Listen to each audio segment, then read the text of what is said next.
Hello everyone, it's Nabi, and today we're going to be talking about YG's new girl group, Baby Monster. This is a group that K-pop stans have been waiting quite a long time for. Like, I remember accounts back in 2019 being named at YG _ new girl group _ Baemon or at Baby Monster _ YG new girl group that posted zoomed in pixelated photos of random girls entering and exiting the YG building the same way people did with BLACKPINK when they were still rumored to be pink punk. And then there were the YG Chinese trainees that introduced themselves as Baby Monsters on Youth With You 2 in 2020 when it was rumored that the new girl group were set to debut in the second half of 2020. Plans were probably pushed back because of COVID, but then it was confirmed that YG would be preparing to debut a new girl group in the second half of 2021. Except that didn't happen either. And we didn't really hear anything until YG dropped this poster with the words Next Movement on it on December 30th, 2022. Whatever this was going to start on January 1st, and it was believed to be a girl group since it featured the silhouettes of 7 girls. Also, this made me notice that we have stopped getting the Who's Next posters for a while. Like, I think the last time we got it was for Soohyun's release of Alien. Maybe YG started believing the curse or something? I don't know, but I miss them and I thought this would have been the perfect opportunity to bring them back. But I digress. After this poster, YG made multiple social media accounts under the name Baby Monster, including a YouTube channel where they introduced the members Ruka, Pharita, Rora, Asa, Chiquita, Ahyeon, and Haram one by one. Everyone was expecting these to be normal member intros with the debut to follow, but it turns out that these intros were made for their survival show, Last Evaluation, where the girls would be fighting for their spot in the final lineup.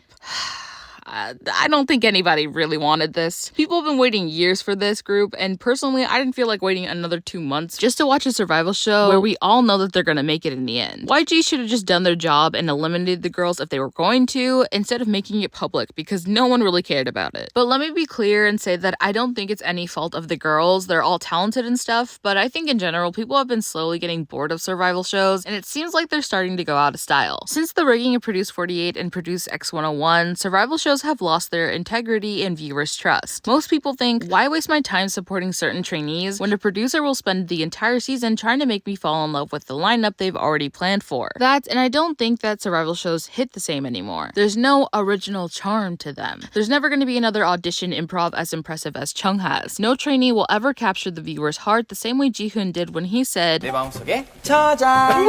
And we will never get the same feeling that we felt when both Korean trainees and AKB48 members danced to Heavy Rotation altogether. Now, it's just trainees preparing dances and calling it improv, and gathering a random group of trainees and calling them the Avengers for like the 10th time. But it's not like people didn't care about the Baby Monster members themselves, because trust me, there are hundreds of accounts that are not only dedicated to the group, but also members individually. It's just that YG couldn't get people outside of company stands and blinks to care about it. And the layout of the show didn't really add anything new, as it was just girls covering songs alone, then together, then in units, then alone, then together again. The only things this show had going for it was Chiquita being a remake of Lisa and their big sister little sister relationship, and Ahyeon's cover of Charlie Puth's Dangerously that turned into a small TikTok trend. But even then, the attention wasn't really on her entirely, as people ended up using Charlie Puth's version but sped up for edits instead. It's like not even the appearance of YG idols, even the BLACKPINK members themselves, could not get people to actually care about it, because at this point people were like, we'll live with whether the group is 7, 6, or 5 because we don't know them and we won't care to know them until the final lineup is announced. But I don't think the show being a flop will mean that the group themselves will flop when they debut, because this is a big 3 debut, so that means everyone's eyes will be on them, as there's history there and a name to uphold. Which, sure, debuting in a company that was home to artists like 21, Psy, and Big Bang is already daunting, but debuting under a company that currently has one of the top dogs in K-pop is a whole nother thing. YG is basically in the same situation Big Hit was with TXT years ago, and if they play their cards right, they might be able to keep the lights on in the company when BLACKPINK inevitably fades out. Their debut is going to be crucial, as there's probably not going to be much of a chance to fix it if it doesn't go well. First impressions are important, and it will either be a smash success or be forgettable and will fade into the background in the 4th generation competition. YG finally announced the official lineup on May 12th in the video titled Baby Monster Debut Announcement Video, and it was underwhelming and awkward to say the least. He announced it in the most corporate and uninteresting way possible. He was sitting in a room alone with a board next to him and placing the cards of the members who were going to make it on that board, then shared 1 sentence or 2 if we were lucky about why the member made it. Him sitting in this room alone as he's announcing this very important news is just so odd to me. There's no special reveal and the members aren't even present. happened. We didn't even get to see them react to this news. It was so boring and dreary. But anyways, he basically tells us that the group will in fact include all 7 members, like we didn't already know that that was gonna happen. Like when he said, I always imagined the group would be 5, I could see through the bullshit because there was no reason to leave that statement so open-ended when he could have just said, yes, the group is only gonna be 5 members. This was obviously just a way to make headlines, to make more people care about it, and even though it did, people still didn't really care outside of the company stands. But anyways, all 7 members are going to debut. Yay! Can't wait to Well, I guess I don't call her Chiquita for no reason. Another minor debuting in K-pop? What? That is totally unexpected. Never saw that coming.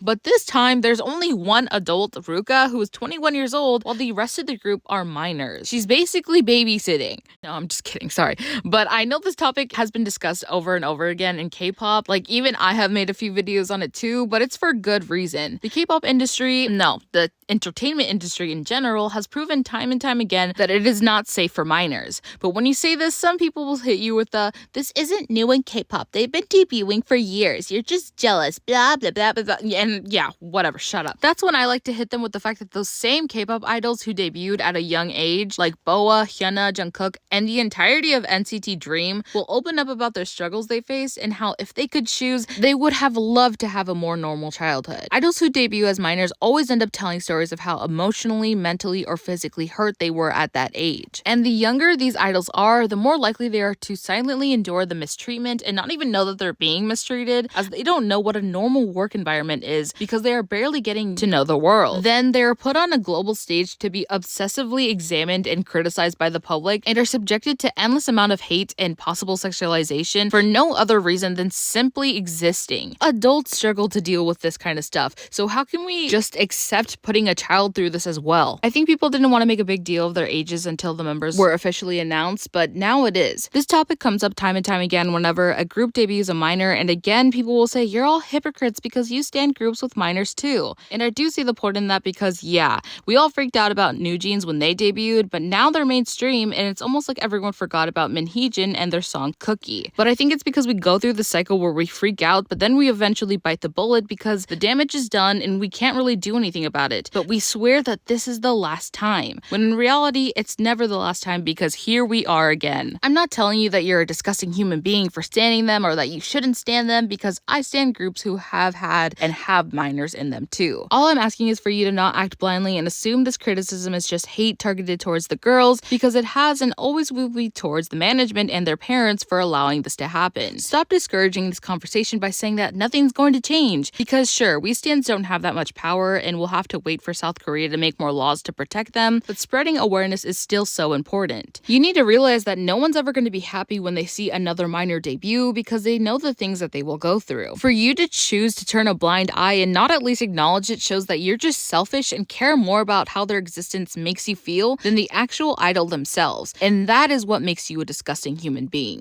Anyways, that's all I have for today. Those are my thoughts on Baby Monster, their survival show, and everything else for now, so if you want to, let me know what you think of the lineup, the show, and if you're gonna stand them in the comments down below. Before I go, I just want to remind everyone to follow me on Instagram at nabi_core, and to join my Discord server, the link is in the description. Don't forget to like and subscribe, and I'll see you in my next video. Until then, stream Charlie Puth dangerously. I love you, I love you, I love you dangerously.